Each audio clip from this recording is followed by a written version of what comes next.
What's up? My name is Eric Butler. This channel is called Report and Opine. I am back and from Insider by way of MSN. That is to say, they are pushing this out on the home page of the browser. I didn't go looking for this. You just open up the tab and this is the content they are feeding people. It says, I'm a therapist who specializes in generational and racial trauma.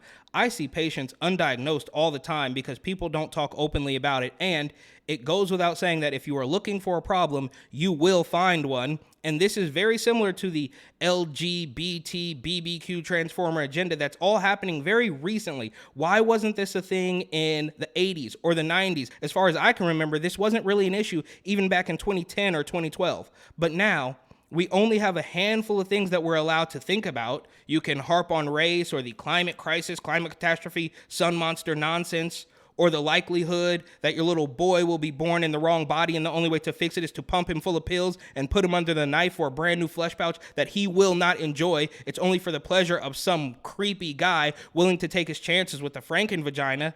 But that's a completely different story, and I digress. And not to be super petty, but what's up with this lady's hair?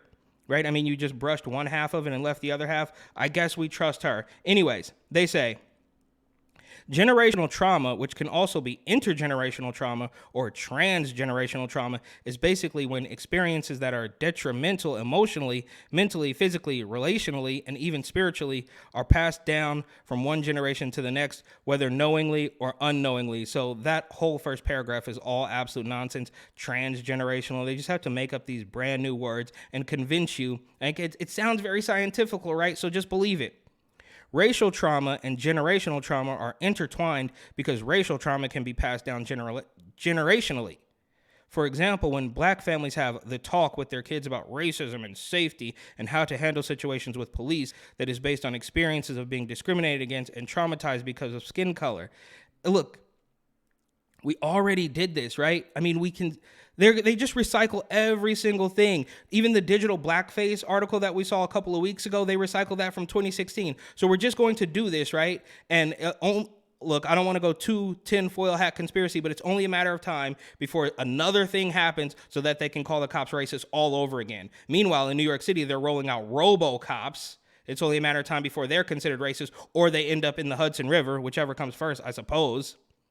That itself is a form of generational racial trauma because you have to explain this to your kid, and it's not because you want to, it's because society still disavows, dehumanizes, decriminalizes, and ostracizes black people and people of color just because of their skin. Is that still happening though? Right? I think, look, maybe I missed it, but it seems to be happening the other way around. And they want to call it reverse racism or whatever it is. But I think we're at a point where you can watch black people or people of color, which, you know, is still debatable because I think most of the rioters and stuff were white people. But that, of course, is a different story. And again, I digress. But if you want to talk about the Stop Asian Hate, we know who's committing most of those crimes, but they rarely will see any consequences for it. We got to a point where if you were black, you could basically rob a bank and just say, well, you know, it's a structural racism. It's systemic racism. Meanwhile, they have voted the most systemic, racially biased person on the planet into the presidency, right? So we constantly are hearing that white people are the problem in systemic racism, and then you vote in an 80-year-old white man who says if you don't vote for him, then you're not really black. I mean, this is all absolutely backwards, but it is par for the course in the backwards, bizarre world. Well, up is down, left is right, man is woman, and the cycle continues. We don't usually put racial trauma in the same categories as sexual abuse or the trauma that veterans go through. I think that's because we don't want to talk about race and particularly whiteness in our society. This is painful.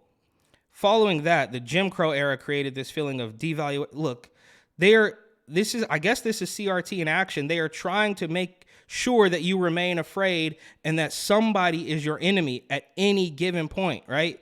They're never going to say, hey, you know what? Things aren't as bad. Some things have changed. Things are changing, every decade or so. And we're not in this place where people hate you just because you're race. I mean, and when we think about this racism that's so prevalent, it keeps happening in California and New York. It's not happening in Arizona or South Dakota or Tennessee. This is happening in places that claim to be the most woke, inclusive, weirdo places on the planet, but that's because they, of course, need the wedge. They need the problem. They need the issue to continue to scare people into submission. So that's why it's not happening in the middle of the country. It's only happening where they need it to happen to further their power, to further their agenda, which, like I said 100 times before, will always conflict with another one of their agendas when followed to its illogical conclusion. So these people are absolutely nuts, and this woman wants you to believe that, well, I see all these patients that go undiagnosed. Yeah, because another doctor can tell that nothing's wrong with them, but you need to cash a check. So you're going to say, well, it's racism. Cut the check, bro. It's all absolute nonsense. This woman is despicable. Insider is despicable. MSN is despicable for putting this on their homepage, but that's their thing, and we're fighting through it right now. So thank you for watching. Please like, comment, share, and of course, subscribe.